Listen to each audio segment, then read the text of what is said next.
নমস্কার বন্ধুরা, welcome to my channel মাঠে ময়দানে অফিসিয়াল। বন্ধুরা, এই ভিডিওতে আমি ইস্ট বেঙ্গল, মোহনবাগান ও ইন্ডিয়ান ফুটবল নিয়ে কিছু আলোচনা করব।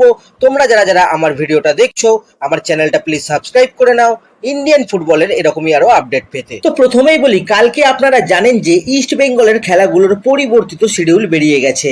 আইএসএল এর যে ডার্বি ছিল সেই ডার্বির দিন বদলাচ্ছে। আগে ডার্বিটা 3 মেতে কিন্তু হওয়ার কথা ছিল, কিন্তু এখন চেঞ্জ হয়ে গেছে 17ই মে। মানে 17ই মে রবিবার ইস্ট বেঙ্গল মোহনবাগান কিন্তু ডার্বি হতে চলেছে। শুধু ডার্বি নয়, এর সাথে সাথে ইস্ট বেঙ্গলের বেশ কিছু ম্যাচও কিন্তু চেঞ্জ হয়েছে। যেমন 8ই May East Bengal Mumbai city FC match ছিল, সেই ম্যাচটা 3 দিন এগিয়ে দেওয়া হয়েছে, গিয়ে 5ই মেতে করা হয়েছে। আবার 24শে এপ্রিল পাঞ্জাব ইস্ট বেঙ্গলের যে খেলাটা ছিল সেটা সরিয়ে নিয়ে গেছে ওই 11ই মেতে। সাথে সাথে কলকাতার দর্শকদেরও কিন্তু অনেক লস হয়েছে, কারণ ম্যাচের ভেন্যু চেঞ্জ হয়ে গেছে। ইস্ট বেঙ্গল উড়িষ্যা ম্যাচটা এর আগে কলকাতাতে হওয়ার কথা ছিল, সেটা কিন্তু এখন চেঞ্জ হয়ে গোয়াতে হবে। ফলে ইস্ট বেঙ্গল কিন্তু এই ম্যাচটায় হোম অ্যাডভান্টেজ পাবে না। সাথে সাথে ইস্ট বেঙ্গল সমর্থকরা মাঠে গিয়ে খেলাটা দেখতে পাবে না। মাঠে দেখতে হলে গোয়ায় যেতে হবে। ভাই, এই ভোটের জন্য কিন্তু অনেক কিছু চেঞ্জ হয়ে গেল। এরপরে বলি, আইএসএল এ আজকে ইম্পর্টেন্ট একটা ম্যাচ হতে চলেছে। আইএসএল এ আজ লিগ টেবিলের শীর্ষে যাওয়ার লড়াই। 2 নম্বর আর 3 নম্বর স্থানে দুটো টিম আজকে কিন্তু খেলতে নামছে, মোহনবাগান আর জামশেদপুর। মোহনবাগানের পয়েন্ট এখন 6 ম্যাচে 13, আর জামশেদপুরেরও কিন্তু 6 ম্যাচে 13। খালি গোল ডিফারেন্সে মোহনবাগান এগিয়ে, তারা এখন 2 নম্বর স্থানে আছে। হলে কি হবে, এই ব্রেকের আগে পর্যন্ত তারা কিন্তু 5 পয়েন্ট নষ্ট করেছে। ফলে কনফিডেন্স অনেকটাই এখন কমে গেছে মোহনবাগানের কিন্তু আজকে একটা অ্যাডভান্টেজ আছে। আজকে চোটের জন্য খেলতে পারবে না মাদি তালাল, এটা কিন্তু একটা বিরাট অ্যাডভান্টেজ মোহনবাগানের কাছে। রে তাচিকাওয়া আজকে হয়তো শুরু করবে। খেলাটা বিকেল 5টা থেকে হবে, প্রচন্ড গরমে খেলা। দেখা যাক এখন কি হয় ম্যাচের রেজাল্ট।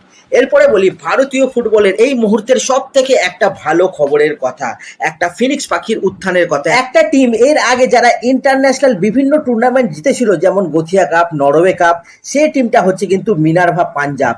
ইন্টারন্যাশনাল লেভেলে এতটা ভালো খেলছিল যে টিমটা সকলের কিন্তু নজর কাড়ছিল, কিন্তু তাও কিছু কিছু লোকজন মানে সুনাম করতে পারছিল না তখনও। যে তারা বলছিল স্কুল টিমকে হারিয়েছিল, কেউ বলছে পাড়ার টিমকে হারিয়েছে।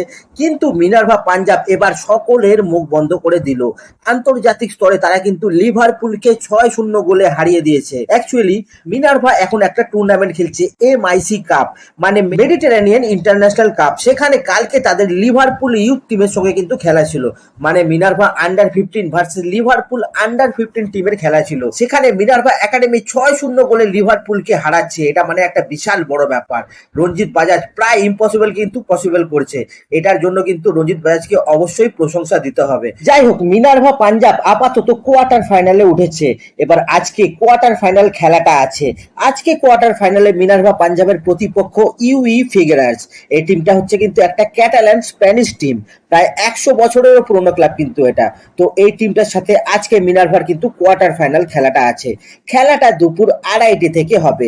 আপনারা যারা যারা খেলাটা দেখতে চান, খেলাটা দুপুর 2:30 থেকে মিনার্ভা একাডেমি ফুটবল ক্লাব এই ইউটিউব চ্যানেলে কিন্তু দেখতে পাবেন।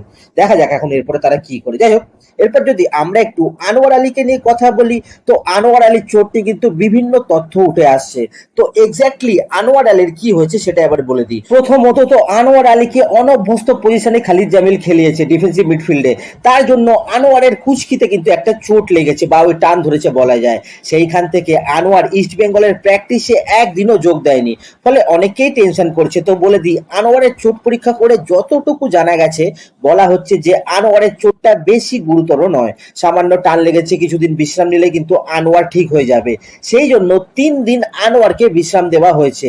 আনোয়ার রেস্ট নিয়ে আবার প্র্যাকটিসে ফিরবে। আপাতত কিন্তু এইটুকুই জানা যাচ্ছে। তো যাই হোক, আজকের ভিডিওতে এতটুকুই। দেখা হচ্ছে আবার পরের ভিডিওতে। নমস্কার।